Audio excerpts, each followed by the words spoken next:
Mateus, capítulo 11, são 3 versículos só, mas é sempre bom a gente abrir a Bíblia, né? Mateus, capítulo 11, verso 28 a 30. Antigamente a gente falava abra a sua Bíblia, hoje a gente fala liga a sua Bíblia, né? Então, liga a sua Bíblia aí. Mateus 11, 28 a 30 diz assim: Vinde a mim, todos os que estáis cansados e sobrecarregados, e eu vos aliviarei. Tomai sobre vós o meu jugo, e aprendei de mim, porque sou manso e humilde de coração, e achareis descanso para a vossa alma, porque o meu jugo é suave e o meu fardo é leve. Jesus aqui está fazendo um chamado, um convite, e fazendo uma promessa também, né? Ele nos chama, ele chama aquele povo que estava ouvindo Jesus falar, todos os que estavam cansados e sobrecarregados, para que viessem até ele, porque ele os aliviaria, ele nos aliviaria. Essa é uma promessa do Senhor. Então eu queria falar com vocês qual é esse cansaço que Jesus, de que cansaço Jesus está falando? Qual é do que ele quer falar sobre estar sobrecarregado? O que ele quer dizer com isso? O que está nos sobrecarregando? O que Jesus está oferecendo para a gente, né? E quando ele fala no final que achareis descanso para a vossa alma, para mim fica muito claro que ele está falando muito mais do que um descanso físico, ou de um cansaço físico, né? Do tipo, eu trabalhei o dia inteiro, estou cansado, eu preciso descansar, e eu vou até Jesus para ele me dar o descanso físico. Não é disso que ele está falando. Embora eu creia que ele pode fazer isso também, o sobrenatural de Deus, né? Nos alcançar e nos trazer a cura física e a restauração física. Mas, para mim, fica muito claro que Jesus está falando de alguma outra coisa. Ele fala sobre estar cansado e sobrecarregado.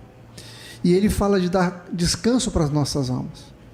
Jesus sabia e sabe que cada um de nós tem pesos e cansaços, né, espirituais pelos quais a gente passa, por causa de uma razão muito simples. Todos nós pecamos. Todos nós fomos separados de Deus por causa do pecado.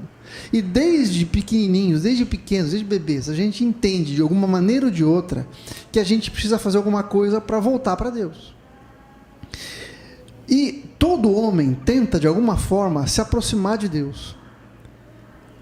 E como que a gente tenta fazer isso? Tentando ser bacana, tentando ser bonzinho, tentando cumprir os mandamentos, tentando ser fazer aquilo que a gente gostaria que fizessem com a gente. Tudo isso tem a ver com a gente tentar fazer alguma coisa.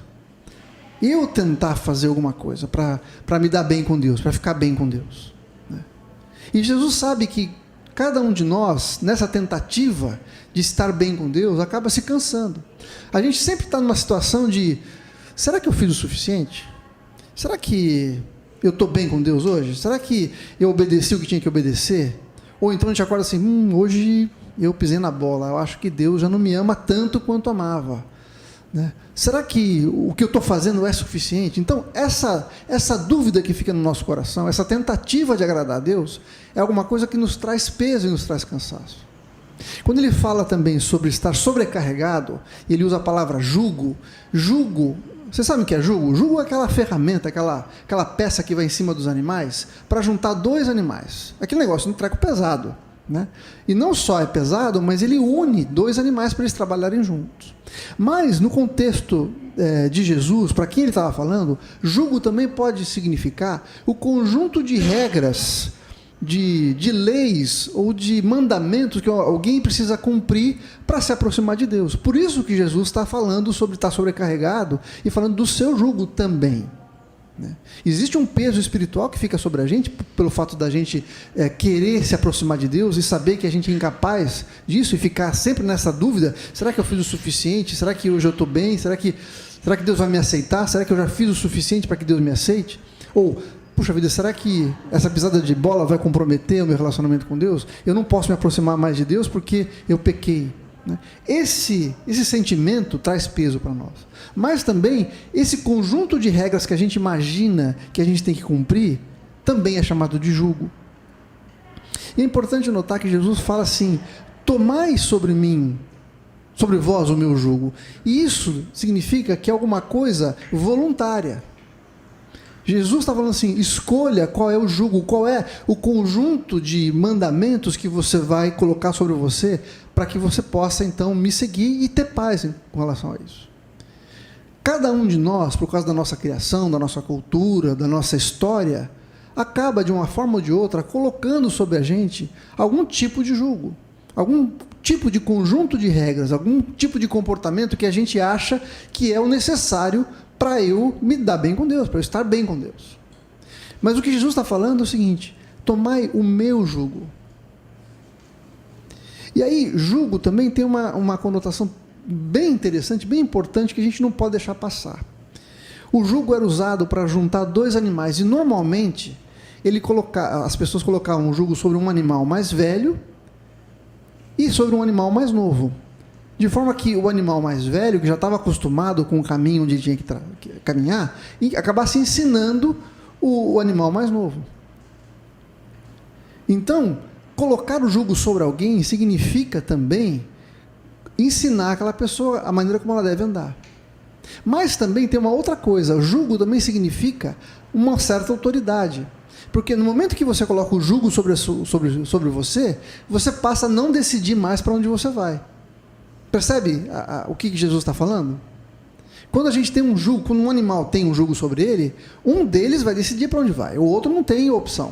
Normalmente o mais velho vai decidir para onde eles estão indo, e o mais novo vai ter que seguir. Então, quando Jesus fala assim, eu estou dando paz para vocês, estou dando descanso para vocês, é um chamado para todos os que estão cansados e sobrecarregados, como Jesus disse. Mas existe uma condição que Jesus coloca: é necessário colocar sobre si o jugo de Jesus. Não existe descanso sem se colocar o jugo. Interessante isso, né? Porque Jesus está propondo o seguinte: ó, você está com um jugo aí que é pesado e você está cansado. Então eu quero te dar descanso. Como é que você vai fazer isso? Vai trocar o jugo, vai colocar outro. Não parece um paradoxo? Você, em vez de tirar o peso, você coloca um outro peso. Mas veja que o Evangelho é cheio de paradoxos. Por exemplo, quando a gente fala sobre ser fraco e ser forte, né? Lá em 2 Coríntios 12:10 diz assim, Paulo dizendo, né? Pelo que sinto prazer nas fraquezas, nas injúrias, nas necessidades, nas perseguições, nas angústias, por amor de Cristo, porque quando sou fraco é que sou forte. Percebe? Paulo, ele entende que quando ele está no momento de mais fragilidade, de mais vulnerabilidade, é o momento onde a força de Deus e a capacitação de Deus mais se mostra evidente na vida dele. Um outro paradoxo que a gente vê na palavra de Deus é quanto àquele que é o maior no reino de Deus. Marcos 10, 43 e 44 diz assim: mas entre vós, isso é Jesus falando para os seus discípulos, não é assim. Pelo contrário, quem quiser tornar-se grande entre vós, será esse o que vos sirva. E quem quiser ser o primeiro entre vós, será servo de todos. Para que alguém seja grande, a grandeza de alguém está no quanto ela está disposta a servir. Isso são palavras de Jesus. Então, o Evangelho está cheio de paradoxos, cheio de coisas que falam assim, não faz muito sentido, para mim não faz muito sentido, mas quando a gente para entender as verdades do Evangelho, a gente fala, não, é isso mesmo. E por que Jesus fala para tomar sobre nós o jugo dele, uma vez que eu vou continuar com algum tipo de peso? Significa o seguinte: quando a gente decide colocar o jugo sobre a gente está fazendo uma aliança com Jesus. Quer ver? 2 Coríntios 6, 14 a 18, Paulo está falando sobre jugo desigual. Ele está falando sobre o nosso relacionamento com pessoas que não têm a mesma fé que a gente, seja no casamento, seja numa sociedade. E eu queria mostrar para vocês quais são as palavras que Paulo usa para descrever um relacionamento de jugo. Tá? Então vamos lá. 2 Coríntios 6, 14 a 18 diz assim: não vos ponhais em jugo desigual com os incrédulos, porquanto que sociedade pode haver entre a justiça e a iniquidade? Ou que comunhão da luz com as trevas? Que harmonia entre Cristo e o maligno? Ou que união do crente com o incrédulo? Que ligação há entre o santuário de Deus e os ídolos? Percebe? Vou ressaltar as palavras para você aqui, ó. Que sociedade, depois ele usa a palavra comunhão, depois harmonia, depois união e por último ligação. Quando Jesus nos chama a colocar sobre nós o jugo dele, ele está propondo esse tipo de relacionamento com a gente. Ele quer que a gente tenha sociedade com ele, ele quer que a gente tenha comunhão com ele, ele quer que a gente tenha harmonia e união com ele. O nosso relacionamento com Jesus, no dia a dia, é que vai trazer descanso para nós. Quando eu tenho alguém que decide por mim aquilo que é o melhor para a minha vida, eu não tenho mais cansaço. Quando eu entendo que o meu relacionamento com Deus não depende daquilo que eu faço, mas depende daquilo que Jesus fez, eu tenho descanso. Eu não tenho mais preocupação. Eu não tenho que ficar tentando me provar para as pessoas. Eu não tenho que tentar provar que eu sou bacana, que eu faço direitinho. Quer ver, por exemplo, por que a gente fica tão irritado quando alguém corta a gente no trânsito? Porque alguém tomou algum tipo de vantagem da gente. Porque alguém falou assim, eu sou melhor que você. Porque eu fui mais rápido, eu fui mais esperto. E por que a gente fica tão irritado? Porque a gente se sente menor, a gente se sente diminuído. No fundo, a gente está se sentindo sem valor. Nosso valor está sendo colocado à prova. E quando a gente entende a nossa posição em Cristo, eu não tenho mais esse tipo de necessidade de garantir ou de provar o meu valor. O meu valor está no fato de que Jesus morreu na cruz por mim. Percebe? E morrer na cruz tem um duplo significado. O primeiro é que é uma punição. E a punição que Jesus recebeu é a punição que eu deveria receber. Isso quer dizer o seguinte, que eu não preciso fazer mais nada. O meu comportamento diante de Deus é o mesmo de Jesus agora, porque Ele pagou o preço do meu pecado. Então, eu não tenho que ficar provando nada para ninguém, não tenho que ficar provando para Deus, eu cumpri, Deus, eu fiz aquilo que o Senhor mandou, eu obedeci, tá bom? Ó, tudo bem? Tá tudo certo? Não, porque quando Ele olha para nós, Ele não vê a gente, Ele vê o sangue de Jesus sobre a nossa vida. Ou seja, a punição que deveria estar sobre nós não existe mais, já foi feita, foi sobre Jesus. E ao mesmo tempo, eu não tenho que ficar tentando falar para as pessoas, eu sou bom o suficiente, gostem de mim, porque Deus me ama a ponto de dar o seu filho no meu lugar. Quando Jesus fala, tome sobre si o meu jugo, Ele está falando, vem andar comigo, eu quero andar junto com você, e aprendei de mim, porque eu sou manso e humilde de coração. E aqui está uma verdade muito importante, que às vezes a gente deixa passar batido. Muitas vezes a gente acha que um relacionamento com Deus, a gente se envolver com a igreja, com o evangelho, é alguma coisa assim, puxa vida, minha vida não está lá essas coisas, né? Eu preciso, acho que, de uma pitadinha de religiosidade, de espiritualidade na minha vida. Então, eu vou dar uma chegadinha na igreja, eu vou abrir a Bíblia, vou ler um pouquinho, vou fazer uma oração, e aí eu vou me espiritualizar um pouquinho. Vou deixar minha vida um pouquinho melhor. Quando, na verdade, o evangelho não é isso. O evangelho é um relacionamento com Jesus, é andar com Ele todos os dias. Quando eu coloco sobre mim o jugo de Jesus, eu não fico mais escolhendo para onde eu vou, eu não tenho mais que me preocupar com aquilo que é certo ou errado, Ele me ensina e me mostra aquilo que é certo e errado, eu não tenho que ficar decidindo mais. Percebe por que isso nos traz paz, nos traz o descanso que a gente precisa? Eu não tenho mais que ficar preocupado com aquilo que eu vou fazer para agradar a Deus, porque a minha vida passa a ser uma resposta ao fato de eu estar preso com Jesus. Eu não vou para onde eu quero, mas Jesus também não vai me largar, porque para onde Ele for, eu vou junto. Percebe o que Jesus está propondo para a gente? A necessidade que a gente tem de se submeter à autoridade de Jesus. Então, se aproximar do Evangelho não é a gente ir lá e receber uma bênção e ir embora. É muito mais do que isso. É a gente falar, Jesus, eu topo ficar com você. Jesus, para onde o Senhor for, eu vou. Jesus, eu quero o mesmo tipo de relacionamento que o Senhor tem com o Pai. A gente vai andar junto. Me ensina onde eu tenho que andar. É isso que essa metáfora do jugo quer dizer para nós. E aí eu me lembrei, estudando esse texto, daquele encontro que Jesus teve com o jovem rico, que está lá em Lucas 18, que é um rapaz, um jovem, um homem rico, que se aproxima de Jesus e fala assim: Senhor, o que eu preciso fazer? O que eu preciso fazer para ganhar a vida eterna? E Jesus fala assim: obedece os mandamentos. E ele prontamente fala assim: mas isso eu já faço desde garoto. E aí Jesus fala assim: só te falta uma coisa, vai, vende tudo que você tem, depois vem e me segue.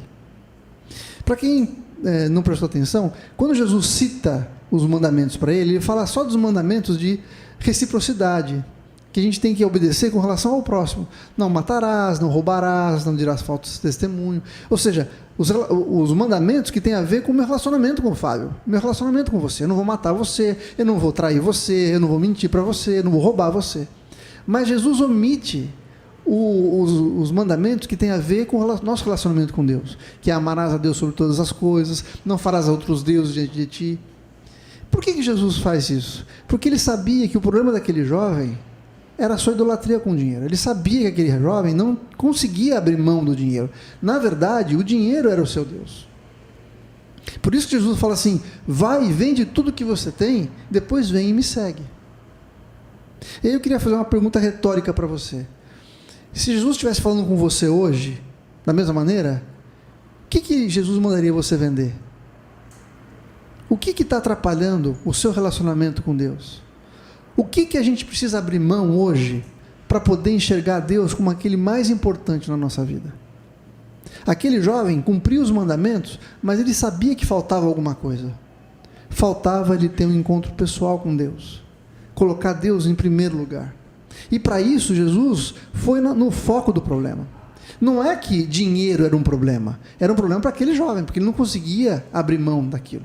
Então Jesus fala assim: vai, vende tudo que você tem, depois vem e me segue.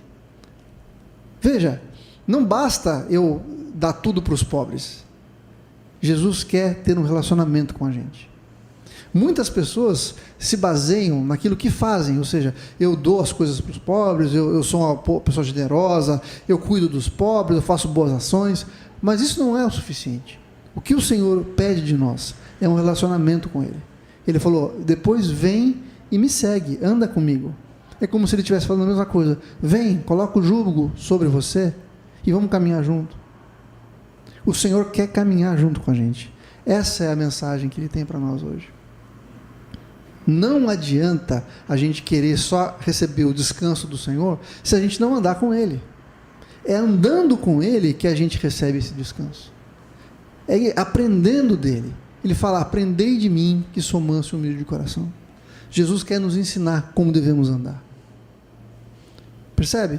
É muito mais do que uma religião, é muito mais do que a gente vir na igreja no domingo, é muito mais do que a gente orar uma vez por semana, abrir a Bíblia uma vez por semana, cantar algumas músicas. O Senhor quer um relacionamento com a gente. É isso que Ele nos chama para fazer. E esse relacionamento é alguma coisa voluntária. Ele fala assim: tomai, pega o meu jugo e coloca sobre você. Você pode decidir fazer isso. Tira aquilo que está trazendo peso sobre a sua vida, essas regras que você achou não sei aonde aí, que você acha que é suficiente para ter um relacionamento com Deus, tira isso daí e coloca o meu jugo. O próprio jugo é o próprio Jesus. Jesus quer estar conosco. Ele quer estar preso a nós. Ele quer que estejamos presos a Ele. Ele quer que a nossa vida seja definida pelo fato de andarmos com Ele todos os dias. E muitas vezes a gente fica sofrendo à toa, porque a gente fica se preocupando com outras coisas que não são importantes. A gente fica tentando resolver o nosso problema de relacionamento com Deus no nosso braço, tentando ser uma boa pessoa, quando na verdade o que nós precisamos é entender aquilo que Jesus fez por nós na cruz, e assim tomar o seu jugo sobre nós, caminhar com Ele. Como eu falei, quando a gente coloca o jugo, não dá para ficar escolhendo para onde a gente vai. Eu passo a ser completamente dependente e submisso à vontade do Senhor. Por isso que Paulo fala que não dá para ter jugo desigual, porque quando você se coloca num jugo com uma pessoa que é incrédula, ela vai ser dirigida para um outro caminho que não é o seu. Não dá para andar junto. A palavra de Deus fala assim: andarão dois juntos se não houver acordo? Como é que eles vão andar juntos debaixo do mesmo jugo se cada um quer ir para um lado? Não tem como. Percebe por que Jesus fala isso? Ele quer andar com a gente, Ele quer que a gente aprenda a depender dEle. E isso vai transformar a nossa vida. É isso que vai fazer toda a diferença. Então, nessa manhã, gente, o que eu queria propor para você é que a gente identificasse qual é o tipo de jugo que a gente está carregando sobre nós. O que tem nos trazido cansaço, tem nos trazido peso, tristeza, angústia. Inclusive, quando o texto fala sobre estar cansado e sobrecarregado, a palavra no original fala também sobre alguém que fala assim: eu estou muito cansado. É um cansaço que não é só físico, é um cansaço da nossa alma, sabe? É alguma coisa que você faz que te deixa para baixo, que te deixa triste, angustiado. O Senhor quer curar esse tipo de cansaço na nossa vida. Quando você olha para frente e fala assim: não sei por que eu estou aqui, não sei por que eu estou fazendo isso, eu estou cansado, estou chateado, estou triste. O Senhor quer curar esse tipo de cansaço na nossa vida. Mas para isso, a gente precisa se submeter à sua autoridade. E tomar sobre nós o seu jugo é exatamente isso. É nos submetermos à autoridade de Jesus. Precisamos decidir, tomar sobre nós. E ele fala: e então assim achareis descanso para vossas almas. A gente só consegue descansar no nosso interior, no nosso homem interior, quando a gente está debaixo da autoridade de Jesus. Anda com Ele e aprende dele. Amém?